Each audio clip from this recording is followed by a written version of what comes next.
झारखंड के धनबाद से एक हैरान करने वाला मामला सामने आया है। चूहों ने 801 बोतल गटक गैस शराब। उत्पाद विभाग के द्वारा शराब के स्टॉक को चेक किया जा रहा था और एक दुकान से ऐसा ही लगभग स्टॉक कम की मामला सामने आया और उन संचालकों का यह कहना है कि जो स्टॉक कम इसका कारण है वह है चूहे ने लगभग 800 बोतल को गटक गए।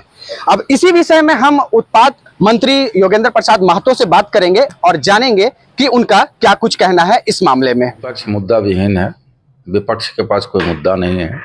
शराब नीति, नई शराब नीति बेहतर से बेहतर है और हम लोग 1/9 से उसको लागू करेंगे।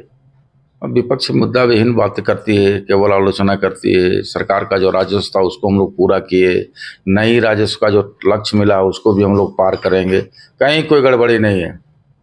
सरकार बेहतर काम कर रही है, विभाग बेहतर काम कर रहा है, कहीं कोई किसी भी तरह का गड़बड़ी नहीं है। अगर कोई गड़बड़ी करने का प्रयास भी करता है तो उस पर हम लोग कार्रवाई कर रहे हैं।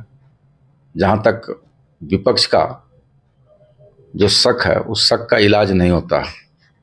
शक का कोई बीमारी का इलाज नहीं होता, तो विपक्ष अपनी तरह से अपने जो लोकप्रियता खोई है उस लोकप्रियता को हासिल करने का पुनः एक असफल प्रयास है।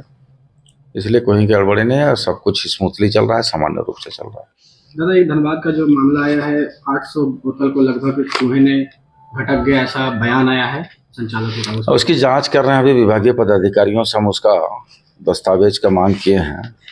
दस्तावेज अवलोकन करने के पश्चात जो भी तथ्य सामने आएगा उस हिसाब से विधि सम्मत कार्रवाई करेंगे। आप इत्मीनान रहे। दादा, एक मामला हमेशा आता है कि जो शराब की दुकानें उसमें अवैध वसूली की जाती है, उस पर क्या कुछ कार्रवाई चाहिए? देखिए, जहाँ तक अवैध वसूली की बात आती है, सामने संज्ञान में आता है, जांच कराते हैं, पुष्टि होती है तो कार्रवाई भी होती है। और आपके संज्ञान में भी कहीं है तो बता दें, निश्चित तौर पर कार्रवाई होगी।